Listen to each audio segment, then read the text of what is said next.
amar a palavra do Senhor. Que você possa viver a vida cristã com maturidade, com crescimento.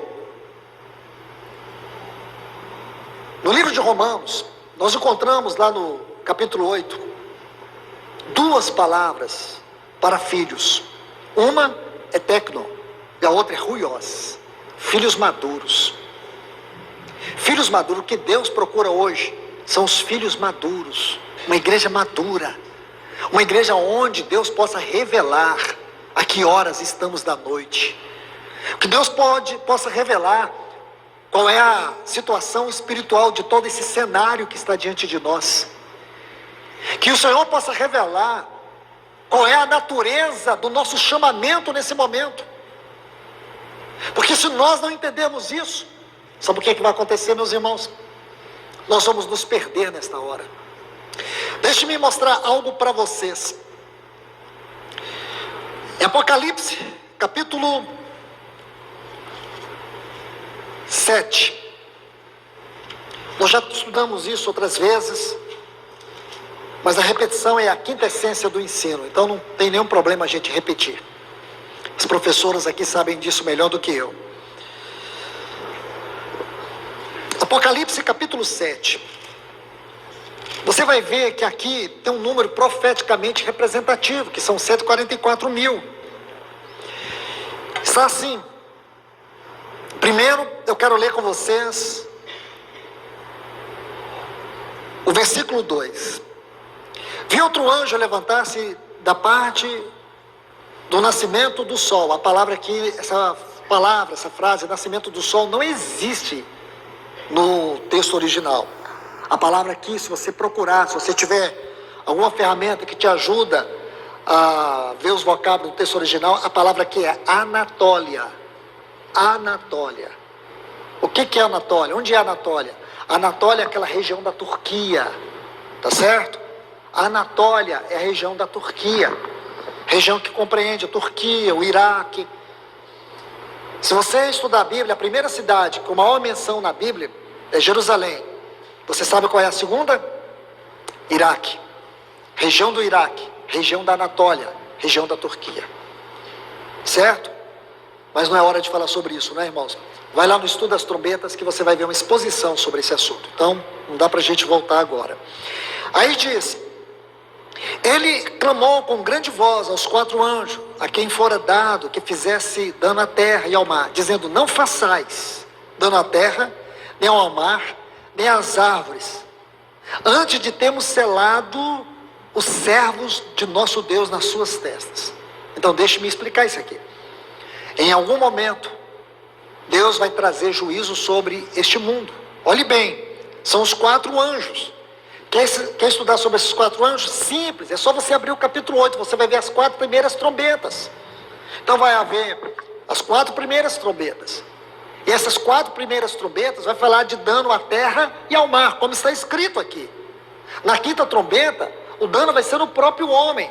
Haverá uma crise mundial sem precedentes na história, que as pessoas vão sentir como que sendo golpeadas por escorpiões. Isso está em Apocalipse capítulo 5, a 5ª trombeta. A 6ª trombeta fala de uma grande guerra mundial. E a 7ª trombeta, ela tem muitos capítulos. Dentre esses, a volta do nosso Senhor Jesus.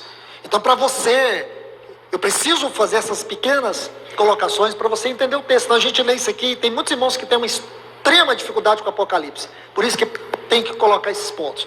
Aí diz: ouvi o número dos que foram selados. 144 mil. 144 mil. Esse é um número profeticamente representativo. É 12 vezes 12 vezes 1000. Profeticamente falando, fala da completação de todas as completações. Esse número, ele vai se repetir aqui em Apocalipse capítulo 14. E depois nós temos os 144 côvados da muralha da Nova Jerusalém. Tudo isso é uma profecia só. Vou falar aqui em síntese, porque já estudamos isso exaustivamente, penso eu. Este número, ele fala desses maduros, desta igreja madura, desta igreja gloriosa. Deixe-me ilustrar isso, por favor. Números. Vamos para o livro de Números. capítulo 1.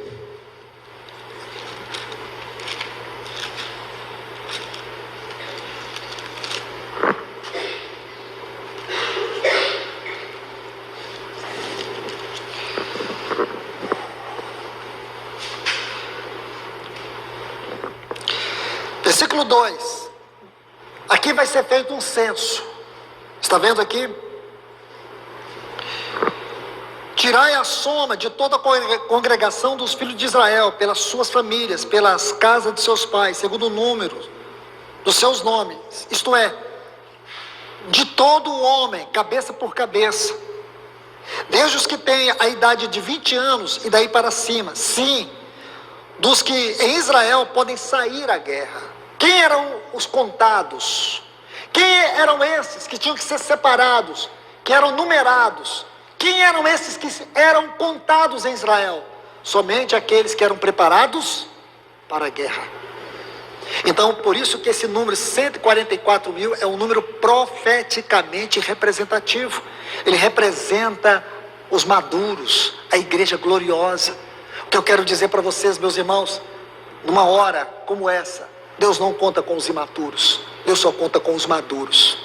Os imaturos, eles entram no bolo, e eles primeiro, eles vêm, depois eles procuram ouvir o que é que o povão está falando, o que estão dizendo aí.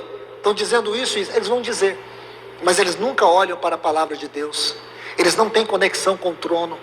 Amados irmãos, o Senhor nos chama para a maturidade, o Senhor nos chama para ser filhos maduros, o Senhor nos chama para ser os seus ruiós, os seus ruiós. Qual é o oposto aqui dessa apostasia que nos é colocada aqui nesse capítulo 5 e 6 do livro de Hebreus? O oposto da imaturidade é ser ruiós. Nosso chamado é ser esses filhos maduros, não ser uma igreja infantil, uma igreja perdida no seu chamamento, uma igreja sem visão celestial, uma igreja que não sabe nem mesmo porque ela é a igreja. Que o Senhor nos ajude, irmãos, que o Senhor nos leve à maturidade espiritual, que o Senhor nos faça ver o quanto de maturidade existe na nossa vida e que Ele corrija isso em cada um de nós. Que o Senhor nos liberte dessa mamadeira espiritual e que nós venhamos nos alimentar daquilo que é sólido, daquilo que nos dá o crescimento espiritual, para que nós venhamos expressar o Senhor, representar o seu testemunho, a sua mente nesta hora. Deus busca filhos maduros que represente a sua mente num momento como esse. Quando a mente de Deus é perdida, Deus, Ele busca esses maduros, esses ruiós, que represente a sua mente na terra. Deus não conta com crianças, Deus conta com os maduros. Que Deus os abençoe, meus irmãos e irmãs. Pai, em nome de Jesus, nós te agradecemos, Senhor, pela tua palavra, aquilo que o Senhor nos trouxe neste momento. O Senhor nos ajude a caminhar para a maturidade. Não permita que nós venhamos ser uma igreja infantil, um povo que se contenta com o leite. Não, Senhor. Que nós venhamos amar o alimento sólido da tua palavra. Senhor, nós estamos vivendo um momento completamente difícil, e cada dia tem se tornado pior ainda. Mas os nossos olhos estão postos no teu trono, Senhor. Nós elevamos os nossos olhos para o alto, para o teu trono, e queremos entender a tua voz, entender a tua direção, porque há dentro de nós um clamor pela volta do teu filho.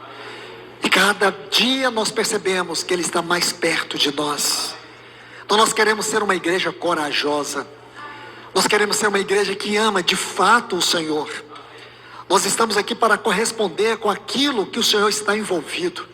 Então nos ajude, Senhor, porque não queremos nos contentar com nada que não seja o teu filho. Ajuda-nos, Senhor, abra os nossos olhos, amadureça o nosso coração, Senhor.